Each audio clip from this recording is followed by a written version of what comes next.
اعوذ باللہ من الشیطان الرجیم بسم اللہ الرحمن الرحیم۔ عزیزان ایمان، آج اگست 1976 کی 22 تاریخ ہے اور درس قرآن کریم کا آغاز سورہ الانبیاء کی آیت 25 سے ہو رہا ہے، 21/25۔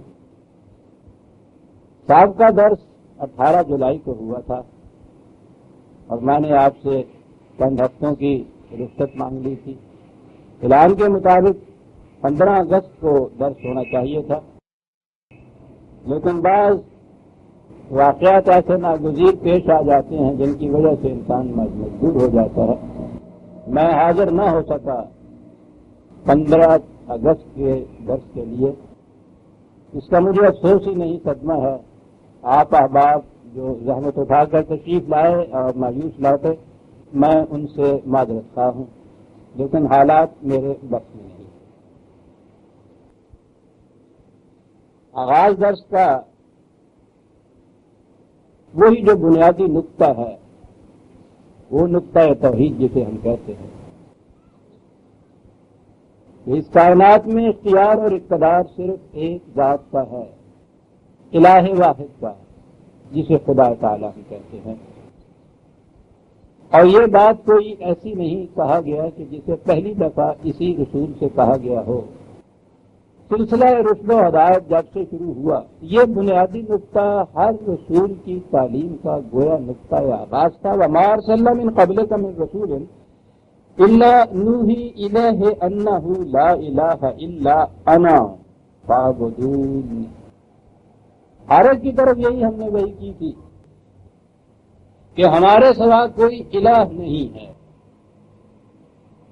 اور یہ چیز اب آپ کے سامنے آ چکی ہے، برسوں سے آ رہی ہے کہ الہ صاحب اقتدار کو کہتے ہیں۔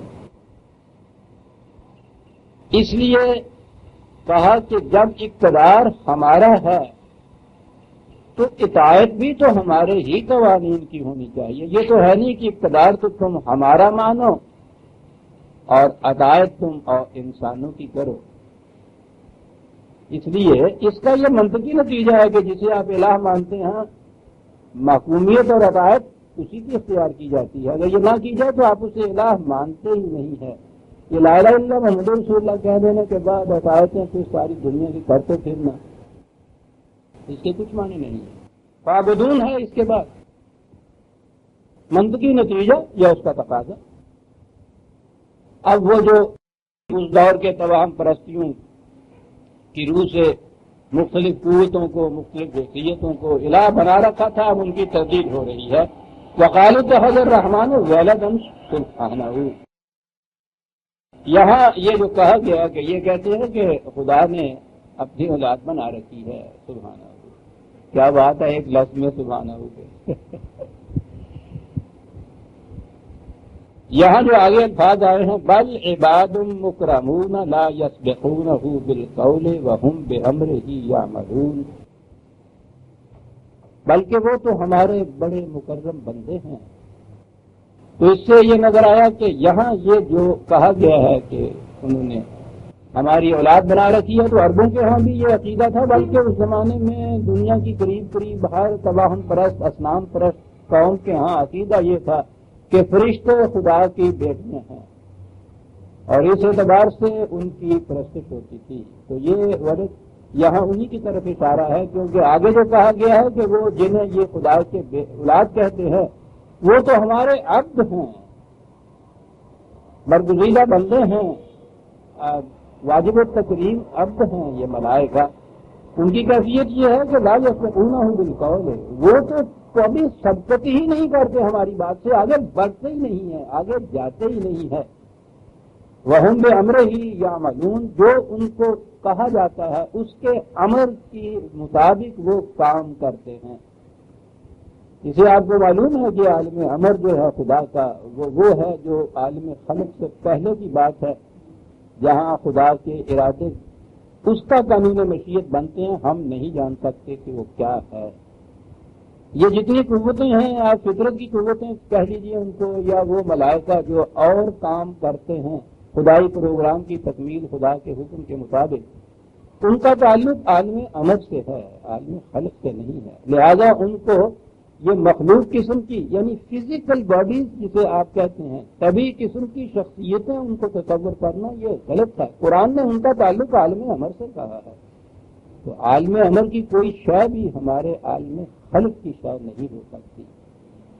بہرحال یہ چیزیں بہت دفعہ آ چکی ہیں اور وہ کہتے ہیں کہ ہمارے امر کے مطابق وہ ہم کام کرتے ہیں۔ یعلم ما بین ایدیہم وما خلفہم، ہم جانتے ہیں ان کے احوال و قواعد سے ہم واقف ہیں، ان کی مضمرات سے ہم اچھی طرح جانتے ہیں وہ کیا ہیں، کیا کر سکتے ہیں، یہ سب ہمارے علم میں ہے۔ ولا یشفعون الا لمن ارتضى وهم من خشیتہ مشفقون، یہ شفاعت کے متعلق بڑی تفصیل سے 2-3 درسوں میں میں نے عرض کیا تھا کہ شفاعت کا مفہوم تو وہ سفارش کا نہیں ہے جو ہمارے ہاں عام طور پہ رائج ہے، یا تو اس کے معنی ہوتا ہے کسی کے ساتھ کھڑے ہو کے اس کے حق میں گواہی دینا، رفاقت کے معنی میں یہ بات آتی ہے، تائید و نصرت کے معنی میں آتی ہے۔ تو انہیں تم اسی لیے دیوی دیوتا بنا رہے ہو، ان کی پرستش کرتے ہو، ان کی پوجا کرتے ہو کہ وہ تمہاری مدد کریں گے، لیکن وہ تو تائید و نصرت اسی کو بہم پہنچاتے ہیں جو ہمارے قوانین سے ہم آہنگ ہوتا ہے۔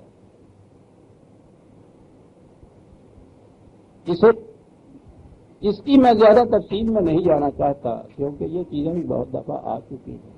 یہ رضی اللہ عنہ و رضو عنہ، یہ رضا جو ہے یہ قوانین خداوندی سے ہم آہنگی کا نام ہے، تطابق کا نام ہے۔ جو اس کے مطابق زندگی بسر کرتا ہے اس سے ان کی تائید و نصرت حاصل ہو جاتی ہے، اور ان کی جنہیں تم کہتے ہو خدا کی بیٹیاں، خدا کی اولاد، اس جیسے معبود، اس میں شریک، اس کے اقتدار میں، وہ کہتے ہیں ان کی تو کیفیت یہ ہے کہ وہ خدا کے قوانین کی معصیت سے خود خائف رہتے ہیں، وہ کس طرح سے معبود ہو سکتے ہیں، ان میں کیا اپنی قوت ہو سکتی ہے؟ ان کی تو کیفیت یہ ہے کہ میں یقول منہم انی الہ من دونہ، بفرض محال ان میں سے اگر کوئی یہ کہے کہ میں خدا کے علاوہ میں بھی معبود ہوں، صاحب اقتدار ہوں، خود کوئی اختیار رکھتا ہوں، فذالک نجزیہ جہنم، اس کا ٹھکانہ جہنم ہوگا اگر وہ اس قسم کی، لیکن یہ بات سمجھانے کی ہے۔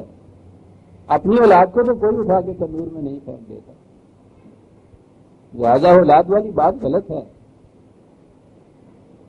اگر وہ بھی ہمارے قانون کی معصیت کرے تو ان کا نتیجہ بھی وہی ہوگا جو ہر معصیت کوش کا نتیجہ ہوتا ہے۔ کذالک نجزی الظالمین، اس لیے کہ وہ اس مقام پہ آ گئے جو ان کا مقام نہیں ہے۔ ظلم کے یہی معنی ہوتے ہیں، ان کا مقام تو عبادت مکرمون کا ہے، اور اگر اس کو وہ چھوڑ کے خود الہ بن رہے ہیں تو پھر تو یہ ظلم ہے، اور ظلم کا نتیجہ جہنم کی تباہی ہے، اس لیے ان کا بھی یہی نتیجہ ہوگا، انہیں بھی کوئی خاص رعایت نہیں دی جائے گی۔ توہم پرستیوں کے ان عقائد کی اس طرح تردید کرنے کے بعد قرآن کریم اس مقام پہ عزیزان من آگے آ گیا ہے جس کے متعلق آج میں یہ سوچ رہا تھا، بات ایسی چھڑ جائے گی یہاں، بڑی ہی اہم، بڑی بنیادی، لمبی ہوگی ذرا، میں اس کو ناتمام نہیں چھوڑنا چاہتا کہ پھر اس کی تکمیل یوں نہیں ہو سکے گی، سلسلہ ٹوٹ جائے گا۔ اس لیے اگر جو ہمارے ہاں کا عام متعینہ وقت ہے اس سے زائد کچھ وقت ہو جائے تو مجھے معاف رکھیے، یہ کہو کہ کچھ پانگا کاٹنا پڑے جیسے میں نفع تھا بہت ہے، کچھ اس کے لیے کہہ دیجیے کہ اس کا کفارہ ادا کر رہا ہوں۔ بھاگے تھے ہم بہت، تو اسی کی ہے یہ سزا، ہو کر اسیر دابتے ہیں راہزن کے پاؤں۔ نے کہا کہ تو بہت بھاگا تھا، ایسا تو بڑے پیار کو اٹھا تو یہ کچھ جو وقت زائد لے لوں گا آپ سے تو معذرت کر رہا ہوں، لیکن میں یہ سمجھتا ہوں جو بھاگا تھا نا وہ پاؤں دابنے پڑ جائیں گے۔ بات بڑی اہم عزیزان من آ رہی ہے، اور میں یہ عرض کر رہا ہوں کہ اگر یہ چیز، ایک تو یہ ہے کہ اس کی ریفرنسز جو ہیں ابھی سے کاغذ پینسل لے لیجئے اور اس کو نوٹ کرتے چلے جائیے گا، زندگی کا کیا اعتبار ہے، یہ باتیں سامنے آئیں یا نہ آئیں۔ قرآن کریم کسی انسان کی فکر کی تخلیق نہیں ہے، یہ ہمارا ایمان ہے، یہ اس ذات کی طرف سے ہے کہ جس کے سامنے غیب اور شہادت، غیب و شہود یوں کہیے یکساں ہیں، جس کے لیے پاسٹ پریزنٹ اور فیوچر کی کوئی ڈسٹنکشن نہیں ہے، ماضی حال اور مستقبل اس کے سامنے اٹرنل نو ہے، اس ذات کی طرف سے قرآن ہے. یہ ہمارا دعویٰ ہے. اور بعض مقامات آ جاتے ہیں کہ جہاں اس دعوے کا ایک ٹھوس طبی ثبوت ہمارے سامنے آ جاتا ہے، اور یہ وہی مقام آ گیا ہے. چھٹی صدی عیسوی کی طرف چلے جائیے. عرب کا خطہ تو ایسا تھا کہ جس میں عام علم بھی نہیں تھا. وہاں تو مکہ جیسے کیپٹل سٹی کے اندر، مرکزی شہر کے اندر بھی کہا جاتا ہے کہ 17 آدمی تھے نوشت و خوان سے واقف، ابتدائی لکھنا پڑھنا جسے کہتے ہیں آپ لٹریری، یعنی وہ اعلیٰ درجے کے تعلیم یافتہ ہونا تو ایک طرف ہے، لکھ پڑھ سکتے تھے. دارالسلطنت یا کیپٹل سٹی، اور وہ مکہ جو تھا محض ایک دارالخلافہ ہی نہیں تھا، بڑا ہی مرکزی شہر تھا اس زمانے کا. اس میں یہ کیفیت تھی. تو سارا عرب تو آپ دیکھیے کہ تاریکی میں ڈوبا ہوا تھا. اس کو تو چھوڑ دیجئے، جن فتنوں کو ہم کہتے ہیں کہ وہ بہت ایڈوانس سے بہت آگے تھے، اس کائنات، ارض و سماء، اجرام فلکی، ان کے متعلق ان کے ہاں کے بھی جو عقائد تھے ان کو ذرا سامنے لائیے. اور وہ علم کی دنیا کے اندر بڑے ہی مقبول تھے. مطلب اسی نظام کی روح سے مانا یہ جاتا تھا کہ زمین ساکن ہے، سورج اس کے گرد گردش کرتا ہے. ہندوؤں کے ہاں تو پوچھی ہی نہیں تھا. یہ زمین، یہ تو کسی کا تصور میں بھی نہیں آ سکتا تھا کہ یہ گول ہے اور یہ گھومتی ہے، یہ حرکت کرتی ہے. یہ جو اوپر چاند، سورج، ستارے ہیں ان کا بھی کوئی تعلق، کوئی رشتہ ہے. یہ بھی اسی طرح سے کرے ہیں. زمین کے متعلق تو سیدھی بات چیت کے پھال کی طرح اس طرح چپتی ہے. تیرا پتہ نہ پائیں تو لاچار کیا کریں. بس وہ یہ تصور ان کے یہاں تھا کہ نیچے پانی ہے، پانی میں ایک مچھلی ہے، مچھلی کے اوپر ایک بیل ہے یا گائے ہے، گائے کے سینگوں کے اوپر یہ دھرتی ہے، ماتا ہے. اب جب وہ ایک سینگ کے اوپر ایک وقت میں وہ رکھتی ہے کہ دونوں سینگ تھک جائیں گے، جب وہ تھک جاتا ہے ایک سینگ تو وہ پھر سینگ بدلتی ہے، جب دوسرے سینگ پہ لاتی ہے تو اس سے زلزلہ آتا ہے. یہ ویدوں کی تعلیم تھی. یہ گاؤں کے بوجھ مجکڑ جو تھے یا لال مجکڑ، یہ ان کے افسانے نہیں تھے. ان کو وہ الہامی کتابیں مانتے تھے. چاند، سورج، ستارے سارے دیوتا تھے. یعنی یہ ان کے ہاں کا سوریہ دیوتا، چندرما دیوتا. گہن آتا جب لگتا تھا تو آپ کو معلوم ہے وہ کیا کہتے تھے کہ یہ جو تھا دیوتا ہمارے ہاں کا سوریہ، اس نے کسی سے قرض اٹھا رکھا تھا، وقت پہ دے نہیں سکا، قرض خواہ وہ آ گئے ہیں، انہوں نے گلے میں ڈالا ہوا پٹا، رنگ منہ ہو گیا سیاہ، تو وہ نیچے حسب معمول میں تو بات یوں ہوتی تھی نا کہ وہ پنڈت اور براہمن کہتے تھے کہ جلدی جلدی لاؤ، جلدی جلدی پیسے لاؤ، زیور لاؤ، تاکہ ہم وہ قرضہ ادا کریں اور پھر کسی طرح سے دیوتا صاحب کا چھٹکارا ہو جائے. اور وہ سارا کچھ سمیٹ کے گھر لے جاتے تھے. اتنے میں چاند جو تو ختم ہو ہی جاتا تھا، صاحب دیوتا ہو جاتے تھے. یہ چیزیں افسانے نہیں تھے، ان کی الہامی کتابوں کے اندر یہ چیزیں موجود تھیں. میں اس پاس منظر کو اس لیے دے رہا ہوں کہ آپ چھٹی صدی عیسوی کے اندر آپ دیکھیے اجرام فلکی، زمین، فلکیات، ان کے متعلق مضمومہ مبینہ آسمانی کتابوں میں کیا چیز تھی.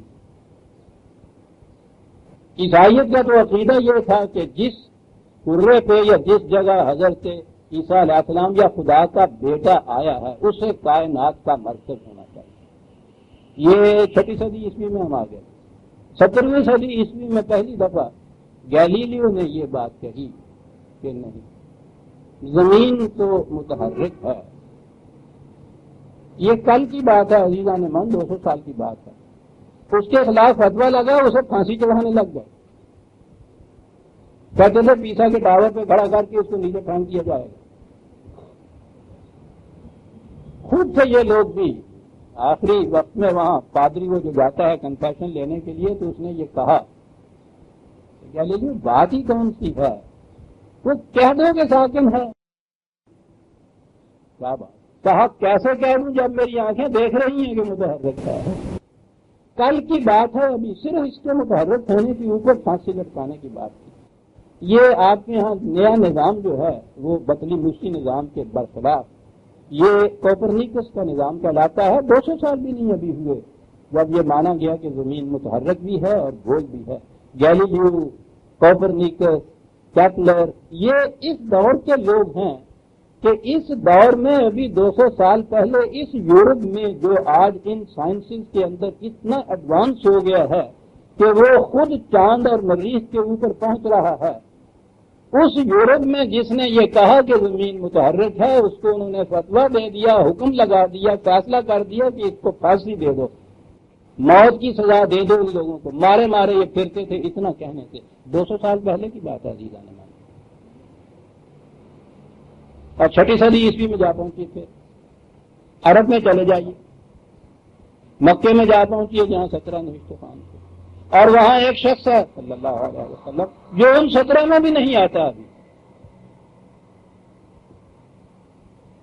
نبوت کے بعد کی ہر چیز حضور نے یہ علم حاصل کیا۔ اس سے پہلے تو قرآن کہتا کہ اس سے پہلے تو کوئی لکھنا پڑھنا بھی نہیں جانتا، یہ شخص بھی ہے۔ پس منظر آ گیا آپ کے سامنے۔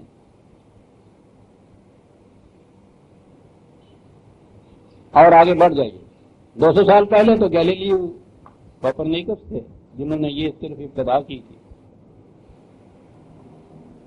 آج بات کہاں تک پہنچی؟ میرے سامنے ہے 19 جولائی 1976 کا پاکستان ٹائمز کا ایک کٹنگ، یعنی 1 مہینہ بعد اب کا۔ رشیا یہ جو اجرام فلکی کے متعلق ایسٹرونومی جسے کہتے ہیں، فلکیات، اس میں وہ بہت آگے ہے، اگرچہ امریکہ بھی اس کے بعد اس کی دوڑ میں پیچھے نہیں رہنا چاہتا، لیکن ابھی تک اس تحقیق کی دنیا کے اندر وہ اس وقت سب سے آگے ہے۔ رشیا کے جو سائنٹسٹ ہیں، محققین ہیں، وہ یہ جو اب چاند سے، ابھی مریخ کی تو وہ نہیں آئی، چاند سے جو وہ وہاں کی مٹی کا کچھ تھوڑا سا حصے نیچے آئے ہیں، اس پہ تحقیق وہاں ہو رہی ہے ساری۔ اسی کی روح سے یہ باقی مرکری اور یہ مریخ اور یہ پلانٹس جو ہیں ان کے متعلق بھی وہاں تحقیق جاری ہے۔ یہ کٹنگ جو ہے جو تو پاکستان ٹائمز میں ہے، انگریزی میں ہے، میں اسے انگریزی ہی میں پہلے پڑھ کے سناتا ہوں، بات پھر سمجھ میں آئے گی کہ جب میں آگے پہنچوں گا کہ قرآن کیا کہا گیا۔ رپورٹ یہ ہے کہ all the planets of the solar system emerged out of a protoplanetary cloud several thousand million years ago۔ یہ سارا سلسلہ جو اجرام فلکی کا آپ کو نظر آتا ہے، یہ تحقیق لیٹسٹ ہے وہاں کے سائنٹسٹ رشیا، ہماری نہیں، کہ ابتداً یہ سارے کے سارے ایک حیولہ ان کا جو تھا ابتدائی ایک تھا، اور وہ گیسز کی شکل میں تھا۔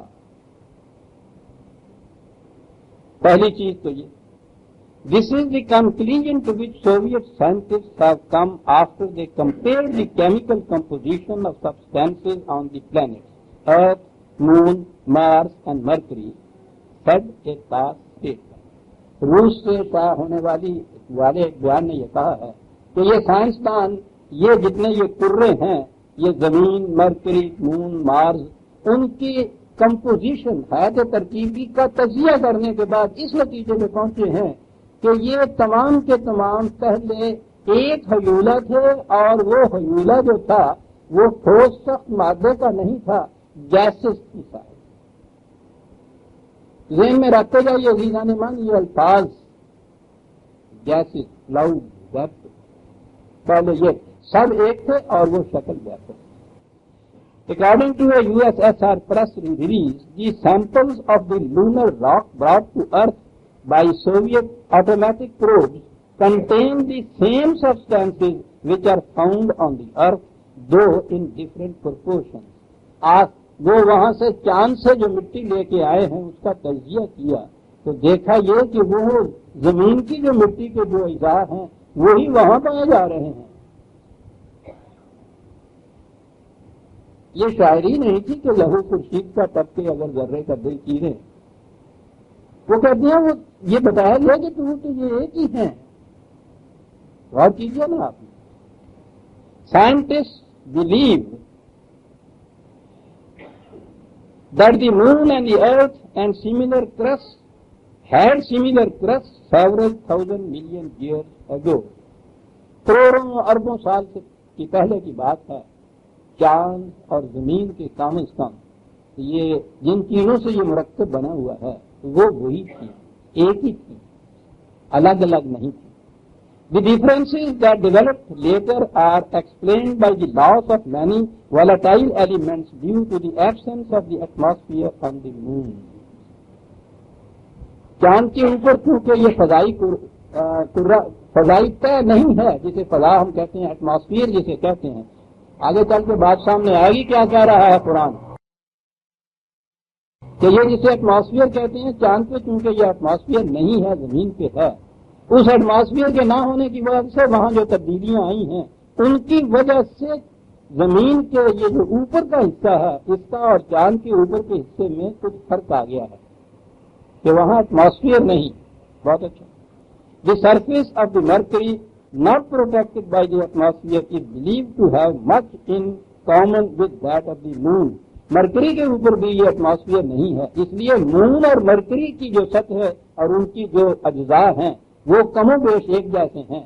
زمین کے مختلف ہو گئے اس ایٹماسفیئر کی وجہ سے. The planet Mars has a rarefied atmosphere with a lot of carbonic acid gas and probably little water. مریخ کے اوپر ایٹماسفیئر ہے، ذرا سا لطیف سا ہے اس کے مقابلے میں، اس لیے وہ اور زمین کے اجزاء کم و بیش ملتے جلتے نظر آتے ہیں. اور اندازہ یہ ہے کہ وہاں شاید پانی ہے. ابھی میں یہ عرض کروں this also had an effect on the surface rock. اس کی وجہ سے اس کی بھی جو سطح ہے اوپر کی اس میں کچھ تھوڑی سی تبدیلی آئی ہوئی ہے. On the whole the planet looks very much like the earth, the moon and the mercury. بہار مجموعی وہ بھی ایسا نظر آتا ہے کہ یہ ان کروں ہی جیسا ہے اور یہ ایک ہی تھے شروع میں. حقیقت یہ جو مارس یہ جو جہاں یہ مریخ پہ جا رہے ہیں جہاں کہا جا رہا ہے کہ وہ اور زمین کم و بیش ایک ہی جیسے ہیں، یہ اتنا سمجھ لیجئے کہ وہ ان کے آج کی میجرمنٹ کا معنی کی روح سے زمین سے 21 کروڑ 50 لاکھ میل دور ہے. 11 مہینے لگ گئے تھے ان کے اس راکٹ کو وہاں تک پہنچتے ہوئے جو ہزاروں میل فی سیکنڈ کی رفتار سے اڑ رہا تھا. اور وہاں کے متعلق وہاں کی تو مٹی آگے نہیں تھی اور اس کا تجزیہ بھی ہو گیا. یہ ہے آج کی ہمارے ہاں لیٹسٹ سائنٹیفک رپورٹ اجرام فلکی کے متعلق زمین سمیت. کیا بات بہت پہلے آئی تھی یاد ہے آپ کہیں گے اسکول ماسٹر کی طرح پوچھنا شروع کر دیجیے. بات ہے یہ لیزا فرمان کے اسکول ماسٹر کی والی مشکل چیز ہے، بڑی اہم چیز. پہلی چیز یہ کہی کہ سائنٹیفک تحقیقات نے ہمیں اس نتیجے پہ پہنچایا ہے کہ یہ تمام اجرام فلکی جتنے ہیں، اور اجرام میں یہ موٹے موٹے چاند سورج تارے نہیں ہیں، چاند سورج وغیرہ ہی نہیں ہے، یہ جس کو آپ ستارے کہہ رہے ہیں یہ سارے اجرام فلکی کرئی ہیں. اور کاکشاں میں تو ملین کی تعداد کے اندر یہ ہیں. تحقیقات نے یہ بات بتائی ہے کہ یہ الگ الگ نہیں، شروع میں یہ سب ایک حلولہ تھا ان کا، اور وہ کلاؤڈ کی شکل میں، ویپر کی شکل میں، گیسز کی شکل میں تھا. اور 41/11 سورہ حامیم کی 11ویں آیت ثم استوى الى السماء وهي دخان، پھر خدا نے اپنا کنٹرول خارجی کائنات کے اوپر رکھا اور یہ سارے دخان تھے. اللہ اکبر اللہ اکبر. 6 صدی عیسوی میں عرب کی سرزمین پہ ایک امی ایک ان پڑھ کہہ رہا ہے یہ کہ تخلیق کے بعد اس نے اپنا کنٹرول ان کے اوپر رکھا اور یہ سارے جتنا تم فضائی کائنات کہہ رہے ہو جسے وہ ہمارا کہہ کے پکارتا ہے فہی دخان، وہ ایک کلاؤڈ اور ویپر گیسز کی شکل کا ایک حیولہ تھا. یہی عزیزان امان ساری دنیا کے اہل مذاہب تھے، جو بھی کتابیں ان کے پاس موجود ہیں ان کروں کے متعلق، فضائی کروں کے متعلق یہ ایک فکرہ کہیں سے بتا دیں گے. 200 سال پہلے سے جو سائنٹسٹ آپ کے ہاں ہیں، یونان کے خطہ سے لے کے اور یورپ تک آ جائیے، ساری دنیا کے سائنٹسٹ جو ہیں ان سے کہیے 200 سال پہلے کوئی یہ بات کہہ دی،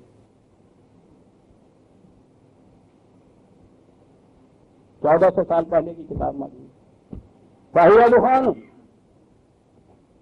کیا انداز حسین ہے. فقال لها وللارض طوعا اور کرن، اس نے اجرام پھل کی اور سرہ ارض ان سے کہا آؤ کچھ اور بنائے جائیں. اور کیا انداز ہے، طوعا آؤ یا کرہن آؤ، ہمارے قانون کے تابع ہے. قالتا انہوں نے کہا کہ کرہن کیوں، خرے تسلیم خام ہے جو میں جا کے یار میں آئے، ہم تائے ہی آتے ہیں، تائے بچیلے کھا کر آتے ہیں، عطائب گزار کر کے آتے ہیں. بہت اچھا. یہ سب ایک حجولہ تھا، بات ذہن میں آ گئی. حجولہ گیسز کا تھا، دخان تھا. پھر کیا ہوا، یہی جس میں سے جہاں ہم پہنچ گئے ہیں درس میں اس آیت سے 21/30 سورہ الانبیاء کی آیت 30 جو زیر نظر ہے ہمارے. اولم یر الذین کفروا، یہ بات تو بعد میں کہوں گا کہ یہ کفر اور ایمان کا یہاں کہاں امتیاز آ رہا ہے. یہ جو کفر کرنے والے ہیں کبھی انہوں نے اس چیز کے اوپر بھی غور کیا، بلکہ یر الذین دیکھا اس چیز کو، اللہ اکبر، دیکھا. گیلیلیو نے یہ پہلی یہ جو دوربین تھی اس نے یہ بات کی تھی نا، جب اس سے کہا تھا کہ تم کہہ دو کہ زمین متحرک نہیں ساکن ہے، تو اس نے کہا تھا کہ میری آنکھیں دیکھ رہی ہیں اس کو متعلق. اولم یر الذین کفروا، یہ انکار کرنے والے کیا دیکھ نہیں رہے اس چیز کو. آگے بات کروں گا کل. ان مظاہر فطرت کو ان آنکھوں سے دیکھنا، غور و فکر نہ کرنا کفر ہے. بات یہ دوسری کیا ہے، یہ کیا ان کو یہ نظر نہیں آتا، انہوں نے دیکھا نہیں ہے، انہوں نے غور نہیں کیا اس کے اوپر. کس بات پہ، ان السماوات والارض کانتا رتقا ففتقناہما، یہ سارے اجرام فلکی جتنا یہ حیولہ کائنات ہے یہ سب ایک تھا، اور اس کے بعد پھر چھینٹے ہوئے اور یہ الگ الگ ہو گئے.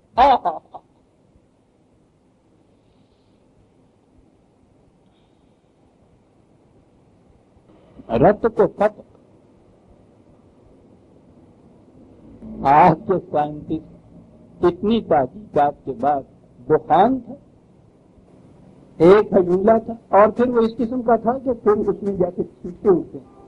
دوسری جگہ اسی کو اور انداز میں سمجھایا ہے، اور میں ابھی عرض کر دیتا ہوں سمجھانے کا انداز.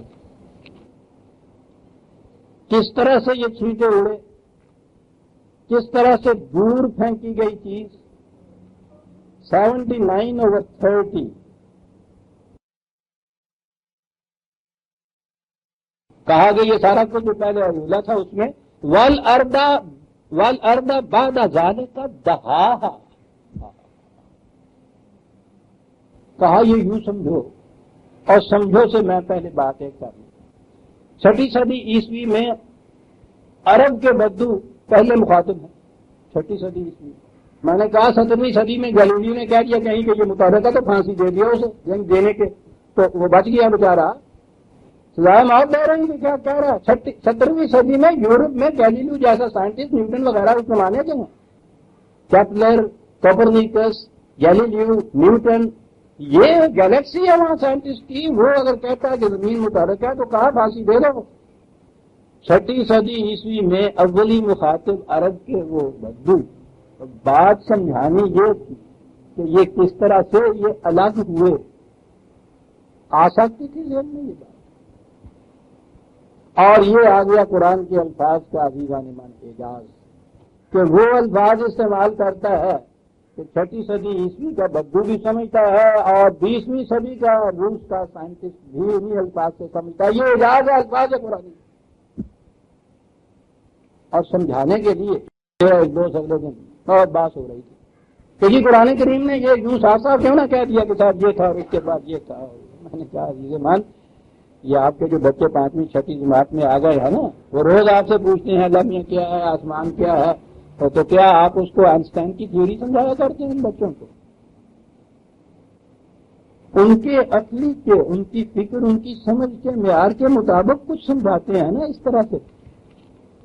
اور کتنی دشواری تمہیں پیش آتی ہے، لیکن سمجھاتے تو ایسے ہی ہونا. وہ سائنس کی منتہا یا فلسفے کی منتہا جو ہے اس کی زبان تو استعمال نہیں کر رہے، وہ تو نہیں سمجھاتے، وہ تو سمجھ میں نہیں آ سکتا. سمجھاتے ہو نا ایسے. کہنے کہ ٹھیک ہے. میں نے کہا فرق یہ ہے کہ جن الفاظ میں تم ان بچوں کو سمجھاتے ہو وہی بچے جب ایم اے میں پہنچیں گے وہ الفاظ ان کو طفلانہ نظر آئیں گے. اور یہاں اعجاز یہ ہے کہ وہی الفاظ عزیزان من ان بچوں کے سامنے آئے تو انہوں نے بھی سمجھا. آج نیوٹن کے سامنے وہ الفاظ آ رہے ہیں، سجدہ کرتا ہے. ہر جیم جینز ہے نا ہمارے دور کا سب سے بڑا علم الافلاق کا ماہر، دا مسٹیریس یونیورس اراؤنڈ والا، اس سے بھی یہ سوال کیا تھا ایک دفعہ کہ تم خدا کے متعلق کیا جانتے ہو. اس نے کہا کہ مجھے یہ تو معلوم نہیں ہے. تو یہ جو فلکیات کا علم ہے میتھمیٹکس پہ مبنی ہوتا ہے، یہ بیٹھے کیلکولیشن کرتے ہیں. تو اس نے یہ لکھا میں تو اور کوئی نہیں جانتا، کچھ نہیں جانتا. میں یہ سمجھتا ہوں کہ اس سے بڑا میتھمیٹیشین کوئی نہیں ہے. دہا کہا یہ گوپیاں چلاتے ہو نا، گوپیاں آپ نے دیکھا ہوگا نا، یہ اسٹرنگ کرنے کے بعد اس میں سے پتھر نکلتا ہے نا تو شو کر کے وہ لڑتا بادہ جالے کا دہا. اس دخان کے حیولے سے یہ تمہارا قرائے عرض یوں کٹ کے شو کر کے الگ ہوا جیسے گوبیے سے پتھر نکل جائے. کافی جماعت کے بچے نہیں سمجھایا جا رہا. 79/30. اگلی بات تو آگے ذرا چل کے کہوں گا، آج تو اگلی ہے. اخرج منہا ماءہا ومرعاہا، جیسے تھی یوں الگ ہو گئی جیسی رہنی چاہیے تھی، کہا نہیں. اس کے بعد میں پانی بھی تھا، خشکی بھی تھی. ہم نے ایسا کیا کہ پانی کو الگ کر دیا اور خشکی کے قطعے جو الگ کرتے ومرعاہا، اور وہاں یہ تمہاری کھیتی باڑی ہو رہی ہے. لیکن بات وہاں تک، گوبھیوں میں سے یہ نکلے، یہ سارے سماوات کے کرے جتنے بھی تھے، نکلنے کے بعد پھر ہوا کیا؟ کلن فی فلک یسبحون، اور ہر کرہ گوبھیوں میں سے نکل کر اپنے اپنے مدار کے اندر تیرنے لگ گیا. اللہ اللہ، یعنی مولک ہونا تو تصور میں بھی نہیں آ سکتا تھا نا ان لوگوں کے، ابھی تک نہیں. وہ تو گائے کے سینگ کے اوپر رکھنا پڑتا ہے، کسی چیز پہ ٹکانا پڑتا ہے ان کو صاحب، اس کے بغیر تصور ہی نہیں تھا کہ یہ کیا کیسے ہوا. الفاظ مولانا فرمائیے عزیزان من، وہاں سے نکلے اور پھر یسبحون کے اندر جو بات ہے صاحب، اس کے اندر بڑی تیزی سے گردش کرنا ہے. جیسے میں نے کہا تھا نا تسبیح جیسے ساڑھے دونوں تسبیح مانگی نا یسبحون جیسی. یہ جو سین بے ہے اس کے معنی ہے اس قسم کی تیراکی کو جو پورے ہاتھ مار کے تیرتے ہیں نا، وہ ان کے لیے لفظ ہے ایک کوئی ٹیکنیک، اس قسم کا پورے ہاتھ مار کے تیرنا. اس کے معنی ہوتا ہے انتہائی طور پر سرگرم عمل جانا، انتہائی پوری قوت کے ساتھ تیرنا. یہ لفظ ان کروں کے متعلق کہ وہ اپنے اپنے فلک یا مدار کے اندر تیر رہے ہیں پوری قوت کے ساتھ. 6ٹھی صدی عیسوی میں عزیزان من دخان تھا سارا حیولہ، رت تھا فتکنا، چھینٹے اڑے الگ الگ ہوئے جیسے گوپیوں میں سے پتھر نکلتا ہے، تمہاری زمین یوں الگ ہوئی. اور ہر ایک ان میں سے جو چھینٹا اڑا ہے یہ کون سے چھینٹے تھے؟ والشمس والقمر،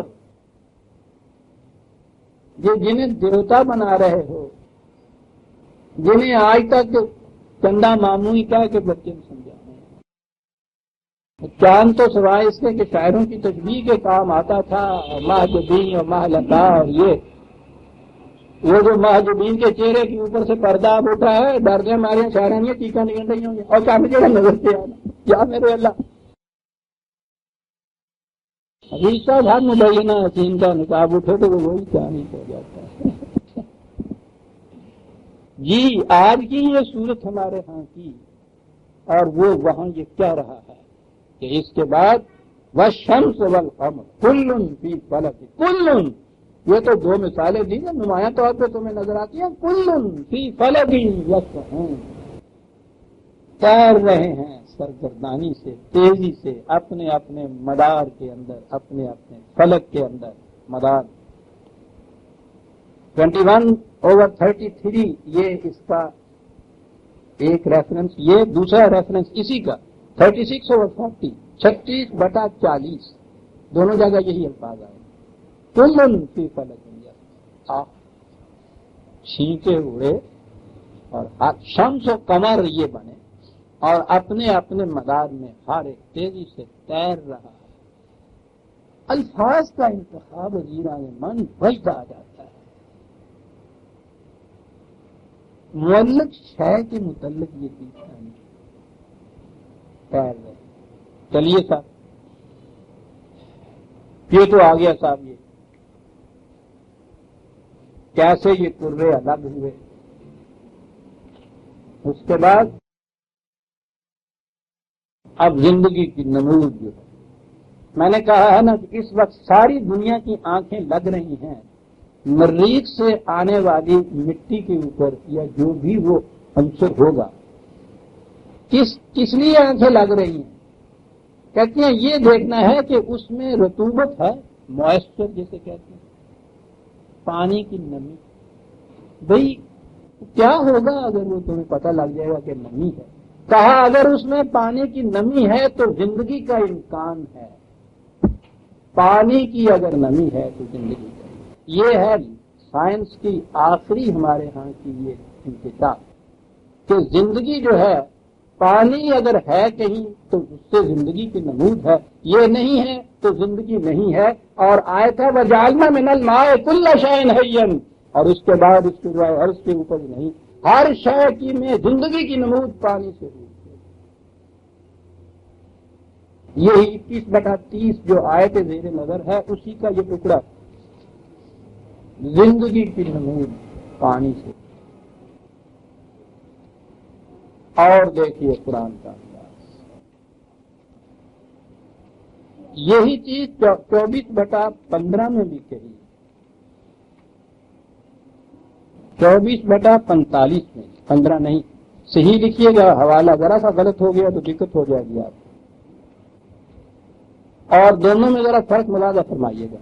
یہاں کا ہے وَجَعَلْنَا مِنَ الْمَاءِ كُلَّ شَيْءٍ حَيٍّ، ہر شے میں زندگی، جسے بھی آپ زندہ کہیں گے، پانی سے زندگی، ہر شے میں زندگی کی نمود پانی۔ یہاں یہ 24/45 میں جی وَاللَّهُ خَلَقَ كُلَّ دَابَّةٍ مِّن مَّاءٍ، دابہ کہتے ہیں متنفس کو، سانس لینے والی جو چیز، یہاں اس نے خود ہی اس کی تشریح کر دی، وَمِنْهُمْ مَن يَمْشِي عَلَى بَطْنِهِ وَمِنْهُمْ مَن يَمْشِي عَلَى رِجْلَيْنِ وَمِنْهُمْ مَن يَمْشِي عَلَى أَرْبَعٍ، یہ دو پاؤں پہ چلنے والے، چار سے رینگنے والے، دابہ کہا جاتا ہے متنفس۔ اب ذرا سوچئے یہ بات قرآن کی، دابہ کے متعلق یہ ہوگا زندگی کی نمود تو ہمارے سامنے وہی ہوتی ہے جہاں سانس لینے والی کوئی چیز ہوگا، وہ اولی جرثومہ جسے آپ کہتے ہیں، فرسٹ سیل جو ہے، ہاں وہ ہو تو وہ سب آ جائیں گے نا، وہاں سے لے کے تو انسان تک دابہ کے اندر آ جائیں گے۔ زندگی کی نمود اسی میں، یہاں قرآن نے کہا کل شیء حی، تو گویا جنہیں ہم سمجھتے ہیں متنفس، سانس لینے والے کی زندگی انہی تک محدود ہے، وہ کہتا ہے کہ نہیں، دابہ کے علاوہ اور چیزیں بھی ہیں کہ جن میں زندگی تو ہے، سانس نہیں لیتی۔ یہ ساری اب نباتات کے متعلق یہ تحقیق ہو گئی ہے کہ زندگی ہر وہ چیز جو ڈیولپ کرتی ہے، نمود ہے جس میں جو بڑھتی ہے وہ زندہ ہوتی ہے۔ یہ کل شیء کہا قرآن نے یہاں، اور یہاں کل دابۃ کہا ہے۔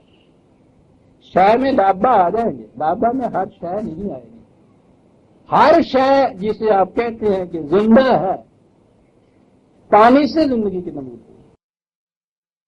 باب اب جو آپ دیکھ رہے ہیں کہ صاحب کوشش انتہائی ہو رہی ہے کہ مریخ سے جو وہ ڈسٹ ملی ہے اس میں یہ معلوم ہو جائے کہ موئسچر ہے، اور وہ اس چیز کی دلیل یا شہادت بن جائے گی کہ وہاں زندگی دابہ کی شکل ہے،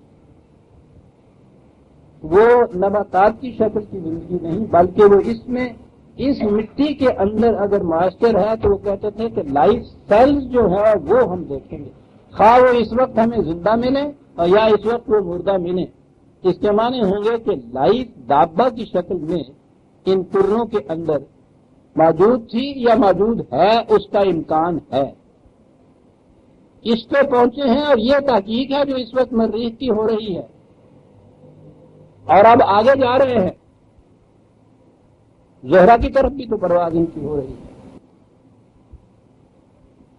یہ شاید مشتری کی طرف پہلے جائیں گے۔ خیر، یعنی یہ سامنے مقصد یہ ہے کہ وہاں موئسچر ہے تاکہ دیکھا جائے کہ دابہ ہے، اور 42/30 42/29 42/29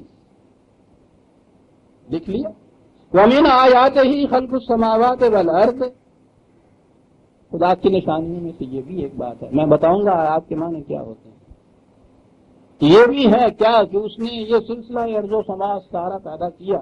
سنیے عزیزان مان، وما بث فیہما من دابۃ، یہ ارض و سما کے کروں میں پھر اس نے دابہ پیدا کر دیے، سما کے کروں میں، ہر کرے میں نہیں، لیکن یہ بات کہ ان کروں کے اندر بھی دابہ کا امکان ہے۔ 1400 سال پہلے کی آیت ہے، آیات خداوندی ہیں، ہمیں آیات خداوندی پر ایمان لانے کے لیے کہا گیا ہے نا عزیزان ایمان۔ یہاں جو اللہ جی نے کفر کہا ہے آیات خداوندی سے انکار ہے۔ اوامین آیات ہی، یہ آیات خداوندی دیکھتے چلے جائیے، دیکھ رہے ہیں بات کہاں پہنچ رہی ہے۔ مومن کسے کہتے ہیں؟ ومن آیاتہ خلق السماوات والارض وما بث فیہما، ارض میں نہیں ہے، فیہا نہیں، ان دونوں میں اجرام سر کی جو سماوات کے اندر ہے، بلندیوں میں ہے، یہ جو ارض ہے اس کے اندر دابہ ہیں۔ اور عزیزان ایمان وجد میں آ جائیے اگلے الفاظ پہ، وَهُوَ عَلَى جَمْعِهِمْ إِذَا يَشَاءُ قَدِيرٌ، اور وہ اس پر بھی قادر ہے کہ اس کے قانون مشیت کے مطابق ایسا وقت آ سکتا ہے کہ ان میں باہمی رابطہ پیدا ہو جائے، یہ اکٹھے ہو جائیں۔ 1400 سال پہلے 6 صدی عیسوی عرب کی سرزمین میں ایک امی جا رہا ہے کھڑا ہو کر، جن میں دابت کا امکان ہے، اور وہ اس پر قادر ہے کہ اپنے قانون مشیت کے مطابق ایک وقت آئے کہ ان کے اندر باہمی ایک رابطہ پیدا ہو جائے، یہ اکٹھے ہو جائے۔ اس زندگی کی نمود پانی سے، موئسچر سے، تو پانی جو ماں ہے یہ ہے سرچشمہ حیات، ٹھیک ہے۔ 11/7 تو سرچشمہ حیات ہے ماں۔ تو یہ قرآن کریم یہ صرف یہ سائنس کے اصول بیان کر رہا تھا، نیوٹن کے انداز میں یہ باتیں تو ساری آپ کے سامنے آ گئی ہیں کہ نیوٹن اور کپلر کی باتیں ہو رہی ہیں، لیکن وہ تو کسی اور مقصد کے لیے سب کچھ کر رہا ہے۔ ماں تک ہمیں اس نے پہنچا دیا، زندگی کا سرچشمہ ماں، وکان عرشہ علی الماء، اور اس کا مرکزی کنٹرول اس سرچشمہ حیات کے اوپر خدا کا ہے۔ کہاں پہنچانا تھا اس نے؟ زندگی پر مرکزی کنٹرول جو ہے خدا کا۔ معاف رکھیے گا آج میں یوں نہیں آؤں گا کہ ان کی تفسیریں آپ کو بیان کروں، اسی آیت کی تفسیر آپ کو بیان کروں تو آپ ہنس سکیں گے کہ کیا ہمارے ہاں، لیکن میں نے جیسا کہا ہوا ہے وہ بات ایسی نہیں کہ ہم ان کے تنقید کریں، اس دور کے اندر علم انسانی یہاں تک پہنچا ہی نہیں تھا۔ میں جو اس چیز کو تنقید کیا کرتا ہوں وہ صرف یہ کہ یہ اگر یہ کہتے ہیں نا کہ ہم نے ایسا سمجھا تو ٹھیک ہے، ان کو دور کی سمجھ تھی نہیں ہے، ہم پادشاہ اس لیے ہیں کہ ہمارے دور میں علمی انسانی یہاں تک پہنچ گیا ہے، ہماری کاریگری اس میں کیا ہے؟ بات جہاں قابل اعتراض ہے وہ یہ کہ ان میں سے ہر شخص نے جو یہ بات کہا یہ کہ رسول اللہ صلی اللہ علیہ وسلم نے ایسا فرمایا ہے، بس یہ ہے وہ چیز جو برداشت نہیں ہو سکتی۔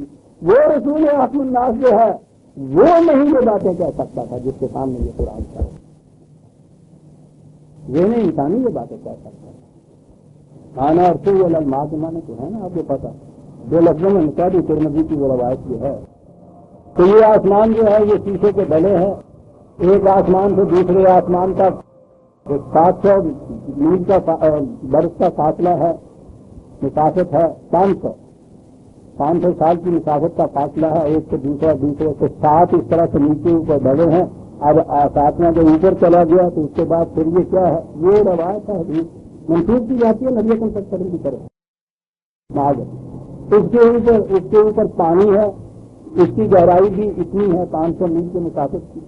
اس پانی کے اندر 7 پہاڑی بکرے کھڑے ہیں اور وہ پانی وہ سمندر ان کے گھٹنوں تک صرف آیا ہے، اور ان 7 پہاڑی بکروں کے سر کے اوپر خدا کا عرش ہے، اس عرش کے اوپر خدا بیٹھا ہے۔ میں یہ نہیں کہہ رہا،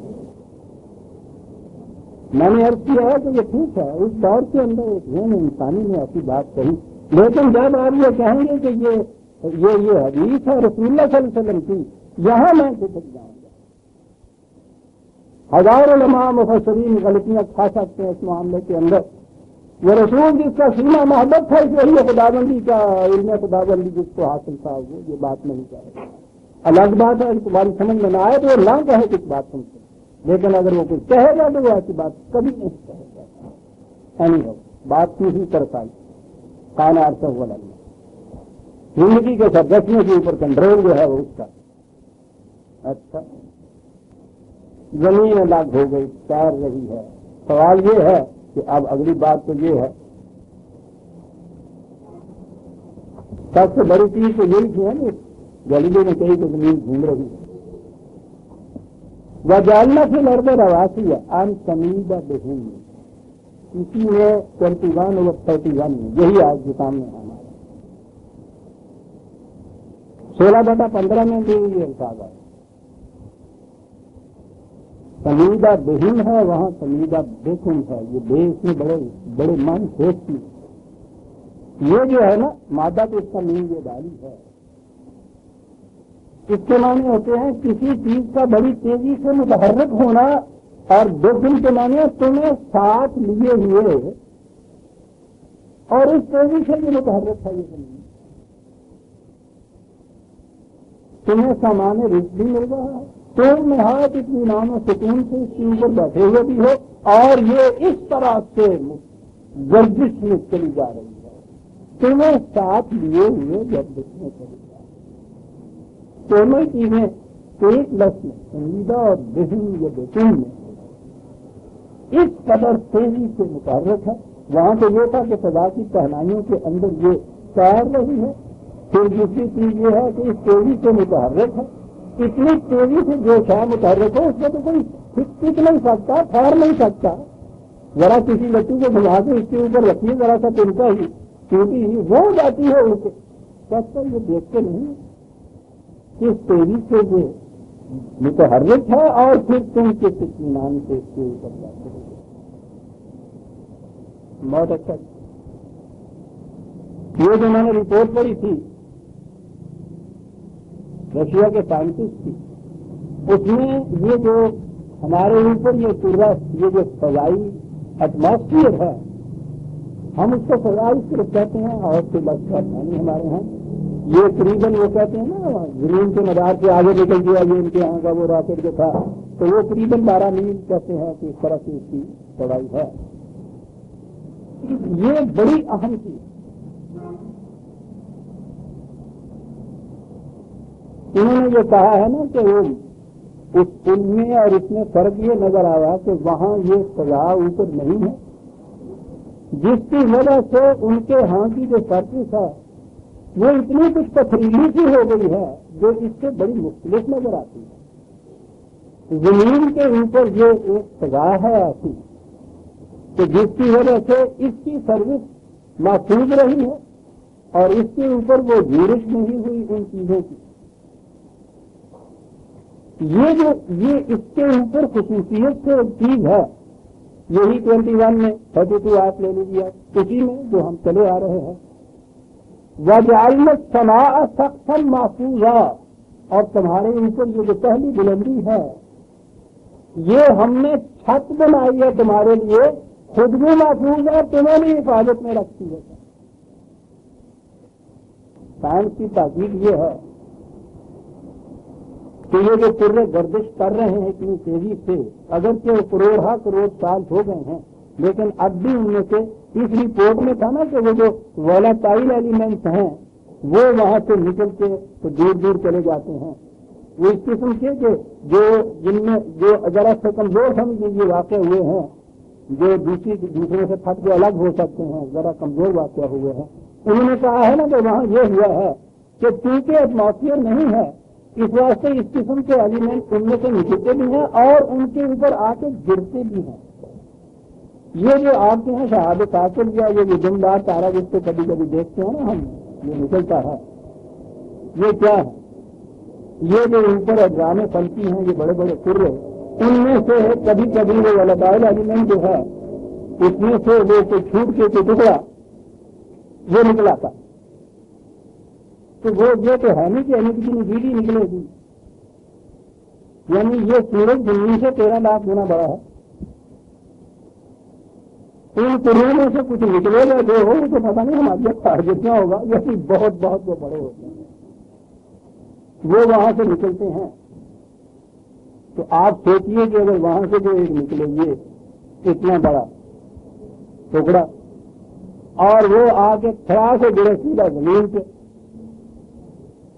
تو یہاں حاصل کیا ہو, کوئی زندہ رہ سکے؟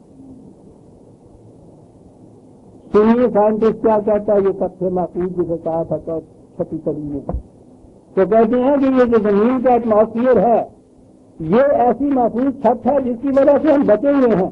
وہ جب ٹکڑا اس کے اندر آتا ہے تو اس کی گردش سے وہ پس جاتے ہیں, راکھ ہو جاتے ہیں. کبھی کبھار ایسا ہوتا ہے کہ کوئی ذرا سخت جانتا ہو تو تھوڑا سا ٹکڑا بچ جائے, وہ تو کبھی کہتے ہیں کہ اوپر سے گرا ہے اور فلاں جگہ اتنا بڑا ٹکڑا ہے, کہتے ہیں کبھی ایسا یہ ہوتا ہے کہ یہ ہو جائے, ورنہ ان کی صورت یہی ہوتی ہے کہ وہ اس میں آتے ہیں تو اس کی گردش میں وہ پس سے راکھ ہو جاتے ہیں. اور یہ جو آپ کو روشنی نظر آتی ہے اس راکھ کے اوپر اگر کسی کرے کی شعاع اس وقت پڑ رہی ہو وہ روشن نظر آتا ہے تمہیں اس میں وقت کے لیے. اور یہ جو پس سے اس کے اندر وہ ڈسٹ ان کی جو جمع ہوتی ہے, یہی نہیں کہ ہم محفوظ رہتے ہیں, یہ جو روشنی آتی ہے ہمارے ہاں یہ ان ذروں کے صدقے میں ہے کہ یہ چمکتی ہے تو زمین چمکتی ہے. وَجَعَلْنَا السَّمَاءَ سَقْفًا مَحْفُوظًا, یہ تمہارے اوپر ایٹماسفیئر جو بنایا یہ ایک سقف محفوظ تھا جس سے تم پکے ہوئے.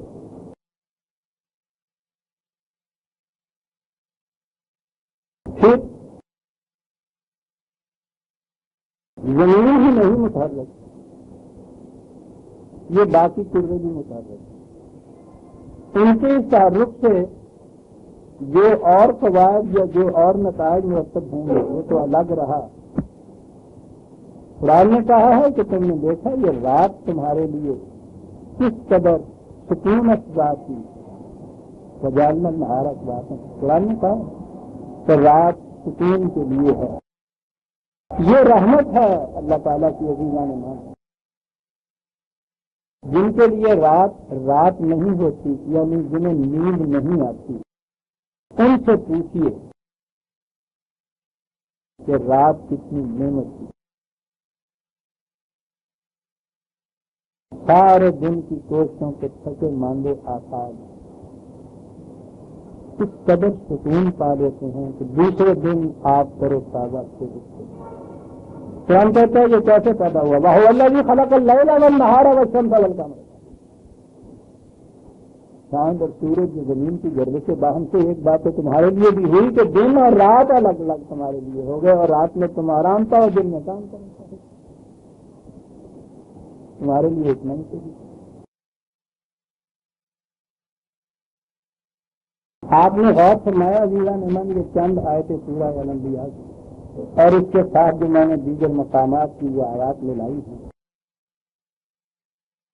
یہ آج کے سائنٹسٹ جو ہیں ان کے سامنے یہ اس انداز سے رکھ دی جائیں اور انہیں معلوم ہے یہ 1400 سال پہلے کی چیز ہے، آپ غور کیجئے کہ کس طرح سے وجد میں نہ ہوا۔ اور اگر یہ چیز جو تھی ہمارے سامنے اس انداز میں ہمارے سامنے 1000 برس پیشتر یہ معنی ہم نے آگے یہ ہوتے تو آج سائنس کی دنیا میں امامت کبریٰ اسی قوم کے ہاتھ میں ہوتی جسے قرآن نے کہا تھا تم ملت ابراہیمی کے پیرائے ہو اور ابراہیم کو ہم نے وجعلنا للناس اماما بنایا۔ علمی دنیا کی لیڈرشپ اس قوم کے ہاتھ میں ہے۔ قرآن نے اسی لیے یہ تمام اس قسم کی آیات بیان کرنے کے بعد یہ جتنے بھی ارضی اور سماجی نظام سے یہ سلسلہ ہے بیان کرنے کے بعد کہیں کہاں ہے آیات للمؤمنین آیات للقوم یوقنون آیات لقوم یتفکرون، مومنین اندازہ لگائی یہ جو چیز ہے یذکرون اللہ قیاما وقعودا وعلی اجسادہم ربنا ما خلقت هذا باطلا۔ مومن کی پہچان یہ کہ وہ اٹھتے بیٹھتے دیکھتے ان آیات خداوندی کے اوپر اختلاف اللیل والنہار جو پہلے اس نے کہا ان فی خلق السماوات والارض واختلاف اللیل والنہار، یہی ابھی قیامت ہیں آیات لأولی الالباب الذین یذکرون اللہ قیاما وقعودا وعلی جنوبہم ربنا ما خلقت هذا باطلا۔ مومن کی صفت یہ تھی کہ اٹھتے بیٹھتے چلتے پھرتے ان چیزوں کے اوپر وہ غور و فکر کرتا چلا جاتا ہے اور اس کے بعد اس نتیجے پہ پہنچتا ہے کہ اے ہمارے نشو و نما دینے والے تو نے یہ سلسلہ کائنات کی ہی باطل پیدا نہیں کر دیا۔ مومن کی یہ صفت تھی اور اسی لیے عزیزان مان بات دیکھنی ہوئی ہے نا 21/30 سے تو وہ یہ ہے کہ اولم یری الذین کفروا ان السماوات والارض کانتا، کیا وہ لوگ جو کفر اختیار کرتے ہیں کبھی انہوں نے ان چیزوں پہ غور کیا ہے کہ یہ سلسلہ ارض سما کیسا تخلیق میں آیا، کیسا پیدا ہوا، کس طرح سے چل رہا ہے، کیا ابتدا کی آج کیا ہو رہا ہے۔ کفر یہ ہے کہ ان کے اوپر غور و فکر نہ کیا جائے۔ ایمان کا تقاضا یہ ہے کہ ان کے اوپر غور و فکر کرنے والے اور یہ سارا کچھ ان آیات کو دینے کے بعد اس نے یہ کہا وَهُمْ عَنْ آیَاتِهَا مُعْرِضُونَ، جن کی کیفیت یہ ہے کہ کائنات میں بکھری ہوئی یہ جو نشانیاں خدا کی ان سے اعراض برتتی ہے، کبھی کئی کر کے ایک طرف نکل جاتے ہیں۔ ان آیات خداوندی سے اعراض برتنا، پہلو کہیں کرنا، ایک طرف ہو کے نکل جانا، غور و فکر نہ کرنا جو ہے یہ تو کفر کا بتایا قرآن کے لیے۔ مومن کا تو فریضہ یہ بتایا تھا کہ وہ ان چیزوں کے اوپر غور و فکر کرے۔ ایمان ابراہیم جو اتنا یقین محکم پیدا ہوا تو کس چیز سے کہ ہم نے ابراہیم کو ملکوت السماوات والارض دکھا دیا، کائنات کی قوت نے اس میں ہماری جلال و کبریائی کس طرح کار فرما ہے۔ دیکھیے اتنا بڑا عظیم شان نبی، یہ انبیاء کرام صرف آپ کو واضح نصیحت کرنے کے لیے نہیں آتے تھے، یہ کچھ بتانے کے لیے آیا تھا۔ یہ ہے جو خدا کی بات نبی نے اس کتاب کے ذریعے سے بتایا ہمیں۔ آیات کے حوالے میں نے آپ کو ابھی جانے من دے دیے، دیکھ لیجیے گا، خود دیکھ لیجیے اللہ کرے کہ آپ پھر میں بار بار کہا کرتا ہوں کہ اتنی عربی پڑھ لیجیے گا، ترجمے سے نہ دیکھیے گا یہ بات نہیں سمجھ میں آئے گی، قرآن کی آیات سے لیجیے گا۔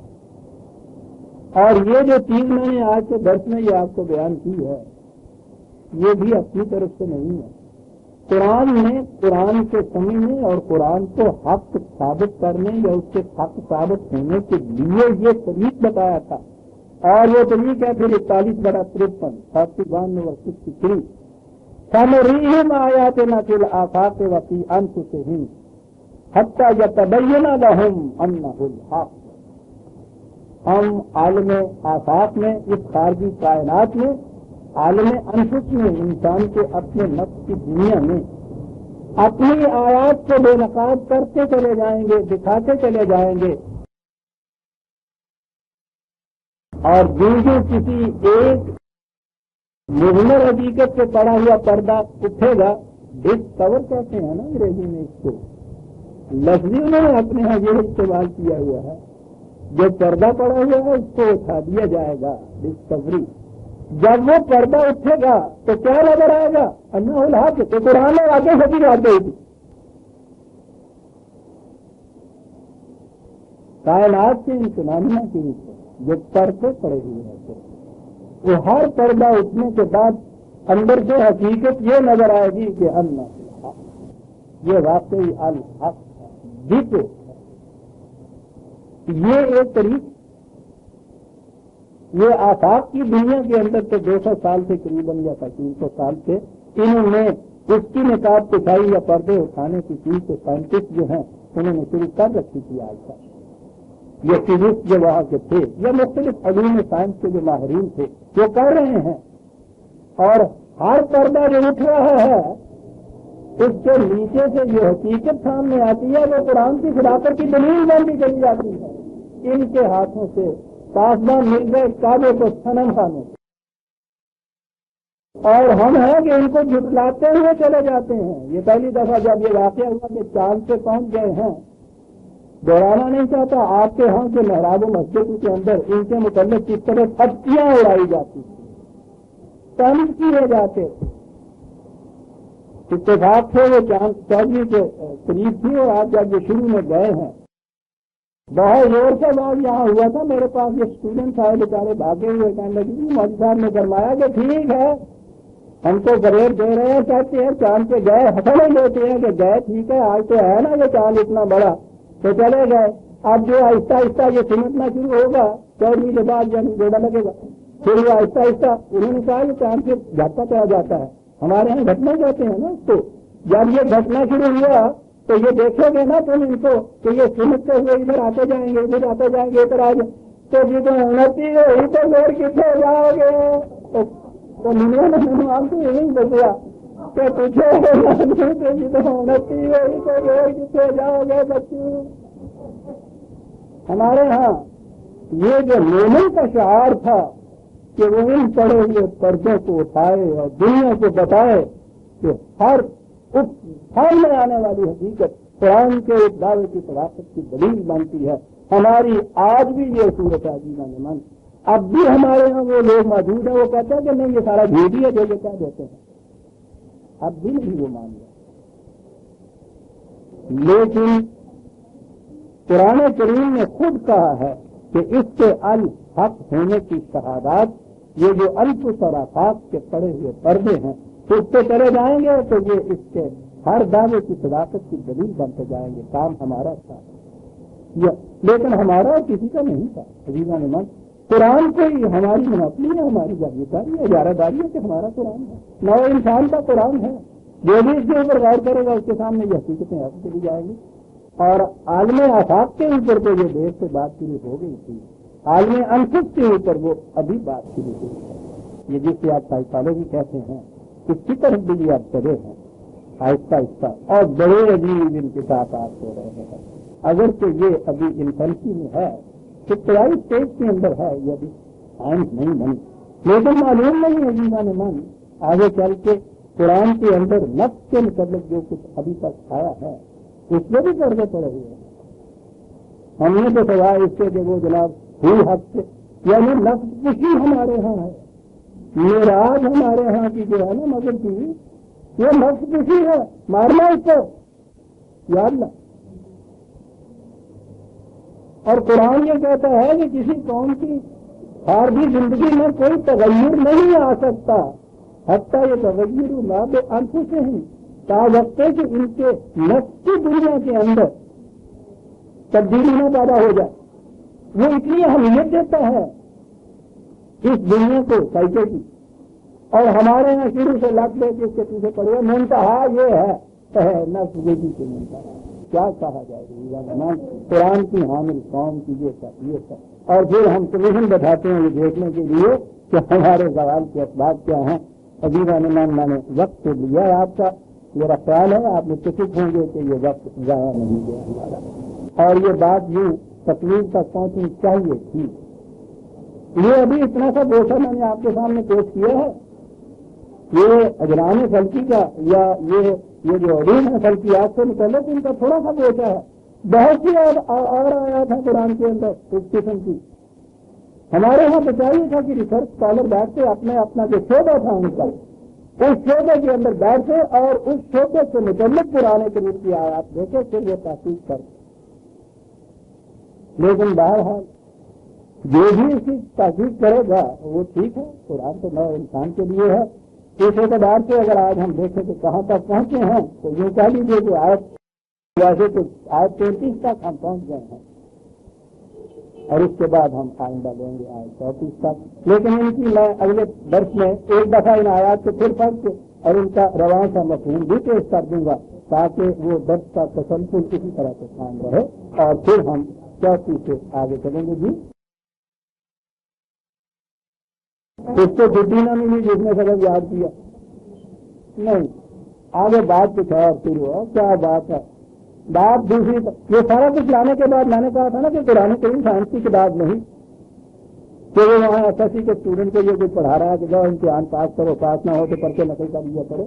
وہ تو یہ ہر چیز جو قرآن کریم ان علوم کی دیتا ہے وہ جو اس کے سامنے اس کے نصب العین ہے انسان کی منزل جو ہے وہ اس کی طرف رہنمائی کرنے کے لیے یہ دلائل ہیں, شواہد ہیں, ثبوت ہیں.